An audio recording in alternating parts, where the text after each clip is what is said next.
We move on now to Psalm 87. Of the Korahites, a psalm, a song. The Lord loves the gates of Zion, his foundation on the holy mountains, more than all the dwellings of Jacob.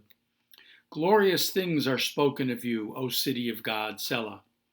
I mentioned Rahab and Babylon among those who acknowledge me. Philistia and Tyre and Cush each was born there. Indeed, it shall be said of Zion, every man was born there. He, the Most High, will preserve it. The Lord will inscribe in the register of peoples that each was born there, Selah. Singers and dancers alike will say, all my roots are in you. So it may come off initially that the psalmist is taking kind of a superior attitude towards the people Israel, towards the Jewish people, by lauding and acclaiming the superiority of Zion and of Mount Zion. But upon second look, that is not at all what is happening. Bear in mind what the prophet Amos, or Amos in Hebrew, said in chapter 9, verse 7 of his book. To me, O Israelites, you are just like the Ethiopians, declares the Lord. True, I brought Israel up from the land of Egypt, but also the Philistines from Kaphtor and the Arameans from Kir. That is to say, that there is nothing special or superior about the Jewish people or the people Israel. And even though the Bible embraces an idea of what is known as Am Segulah, a treasured people, sometimes called a chosen people, but a treasured people in the sense that the people Israel accepted and agreed to live by the principles and teachings and laws of the Torah, which they and we deem derived from God and from divine inspiration. But there's nothing inherently better or superior about us or about any other people, because God has intervened and performed acts of deliverance and rescue and providence for all cultures, according to this biblical way of thinking. And so, coming back to our own psalm, certainly the psalmist lauds the primacy of the land of Israel, particularly of Zion.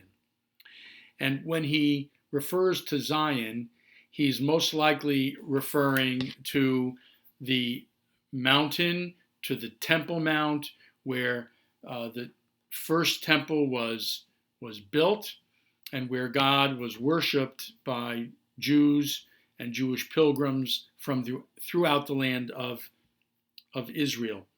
And so that particular place is considered to be of primacy, that place is considered to be beloved of God, especially beloved of God. So if you want, you could then extrapolate from that, if you wish, that there is something better or superior about that land. And indeed, the psalmist, I'm sure, believed it. And the rabbinic sages believed it, that there was something about the land of ancient Palestine, now Israel, that was inherently holy or sacred or special above all other lands. That, of course, is why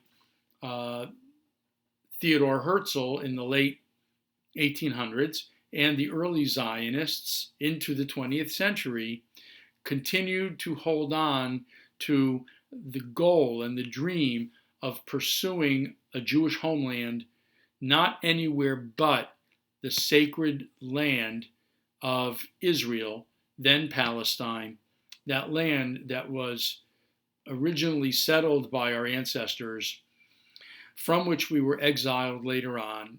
But according to the early Zionists, the hope, of course, would be to return there and to establish a state, which indeed, as we all know, would happen in 1948. So there is certainly something in Jewish tradition very special and sacred about the land of Zion. But what about how this psalm thinks of and describes the cultures and peoples of the earth? Well, it makes it clear that all these nations, Babylonians, Philistines, those from Tyre, what is now known as Lebanon, or the Cushites, Ethiopia, all of them were born in Zion.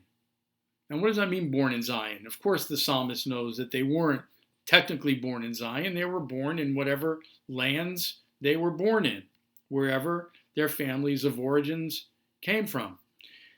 So they weren't physically and literally born in Zion. That's not what the psalmist means. I think what he means is that he's expressing a vision and a fantasy, a positive fantasy, almost dreamlike, that all people have their roots in the Holy Land and the Temple Mount. In other words, this is a universalist idea. It's not so particularistic, only particularistic in the sense of the psalmist's attitude about the special, unique quality of the land of Israel. But beyond that, when it comes to people, when it comes to all of us, we are all special. We are all equal in the eyes of God. And when the psalmist says that we all have roots in the land of Zion, he's essentially leveling the playing field for all nations and all cultures and saying we all have our roots there. We all have our roots from the same common source. And if you want to take it even further, we all, no matter what culture or people we come from, all originated from the original Adam and Eve in the Bible.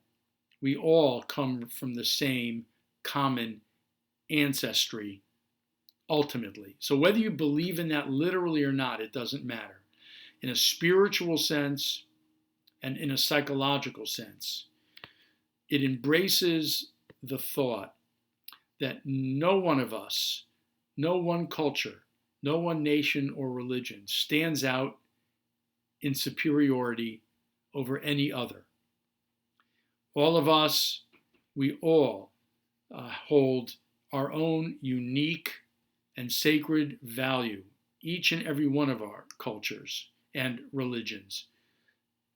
And the idea being that ultimately, even as all of us originated from that one common source, that all of us will eventually someday come to worship the one unique and eternal God. That God doesn't have to be worshiped in the same way. Every religion and culture can do it in their own unique way, but ultimately there is one God, and the hope is that all humankind will someday embrace the belief and loyalty to that one God. So the psalmist is able to proclaim a basic principle that we need to remember, especially in our world today. Black lives matter. All nations, all cultures, whether minority groups or not, all have value, and all are meant to be measured in terms of the basic values that we hold and embrace. Primarily, those values of kindness, compassion, and goodness towards one another. The sacred value of service, performing deeds of loving kindness and service for our neighbors and for other communities and other cultural and national groups. And that's what it is all about. And that is why the psalmist says that all nations and all groups have their ultimate origins and roots in the sacred soil of the sacred mountain of Zion, the land of ancient Israel. Thank you.